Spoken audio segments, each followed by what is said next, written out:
This is Rodland on NES. Do you think they were on drugs when they made this? Look at this title screen. Yeah. I've had this game in my collection for quite a while. I remember back when, like Funkoland, or maybe it was after that, I think. But it was around that time. No, was Funkoland still around? There was still a couple Funkolands in New Jersey left, and I was going around to a lot of the Funkolands, and this is. So the Nerd Series... I remember that, yeah. The Nerd Series really started on YouTube in 2006. This was about 2008, about 2 years later. I was, at the time, trying to get a lot of NES games for the collection. So this was a PAL exclusive game. I actually didn't get this at Funkoland, but it was around that time when I was trying to get a lot of games for the collection. Yeah. This I actually ended up getting off of eBay because I had to get this from overseas. Yeah. And... the point is, like, nowadays this game is one of the very rare ones, which I think we're going to be playing a lot more of the rare games, just to kind of dig into the NES collection and just play some of the games that over the years have become very rare. When I was trying to get a lot of the games for the Nerd Collection, back like 10 years ago, now we're talking, I got games like Panic Restaurant and Flintstones Surprise at Dinosaur Peak, but back then I was paying James, like, for those games $20, maybe 30. Yeah, that's it. Now those games go for a lot more than that, and $20 was less than when they first came out. Like the majority of like the cheaper games in the collection, I went to a Funkoland. It was one of the last ones in New Jersey, and I walked in and they had, oh my god, they had like 500 or something NES games there. They had just a ton.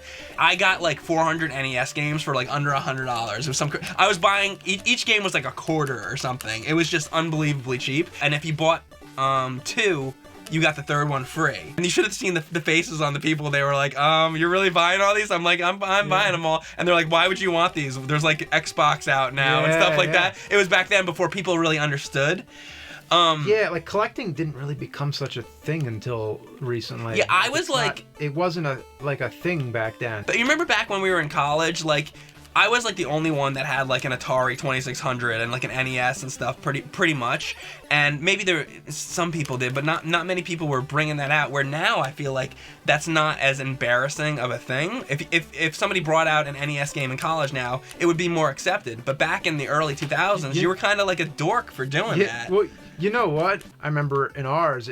You were the man when you brought out an NES. Everybody was like, because everybody. I was the man to you, but not to some other people. Well, no, I do remember before I even met you, my first year in college. Whenever you'd have Nintendo, and then somebody would come in the room, and they'd be like, "Oh wow, I haven't played this in a long time." Then they'd sit down, and start playing. It actually was kind of a cool thing. It depends, I think, on the situation, but a lot of people were glad to sort of like do something that they did as a kid. I had a lot of experiences where people would kind of like roll their eyes and be like, oh, like seriously, like that thing's from like 1972 or whatever. So I had a lot of experiences. I definitely know all that. Like I was watching movies from the 30s and like I was into all the classic horror movies, and everybody was like, these movies are in black and white. Yeah, why would you want to watch that, right?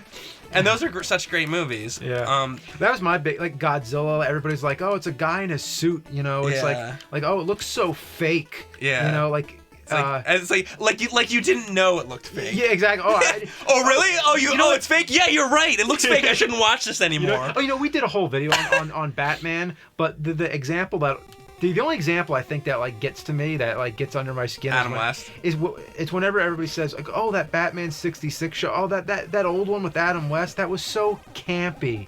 Yeah. And like, oh, we never thought of that. I really had no idea that the Adam West Batman was campy. So James just started the game again, and I'm gonna join in this time. Basically, there's a lot of PAL exclusive games, and I got to the point where I had collected the majority of the like North American released, NES games. Not all of them, but, all the ones that I could really afford outside of the really rare ones, like, Nintendo World Championships and stuff like that.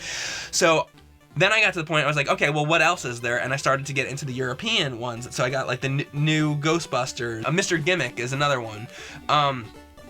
So I've been waiting to play this for a long time, and the game itself is kind of like a Bubble Bobble type of game, where in Bubble Bobble there was Bub and Bob, I think were their names.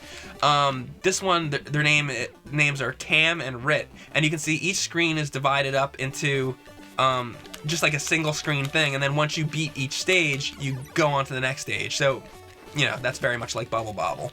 Another similar type of game is Snow Brothers. Like those games, the goal is to kill all the enemies on screen before they kill you.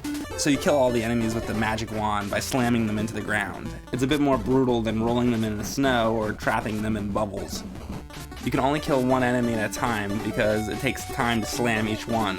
So it seems like you gotta be kind of careful to attack because you need to have a couple spare seconds in order to destroy them. It's sort of like how in Dig Dug you need to give some time in order to blow up the enemies. I have to say that a lot of times with these rare games, you'll get one like, Caltron 6 and 1, for example, and they're shit. Like, lots of times rare games are shit. Yes. But this is an instance where I'm very surprised. It's not too bad. What's the word? I'm delighted to actually play something that isn't crap. But, it's odd how sometimes something doesn't come out internationally. Especially when it's good. Yeah. By the way, you know what I really like about the cartridge on this? It's like the end label is bent over the side. Do you see that? Oh my god. Are all the cartridges like that? Well, you know what? I haven't looked at all the Rodland cartridges that exist. Yeah, that's true.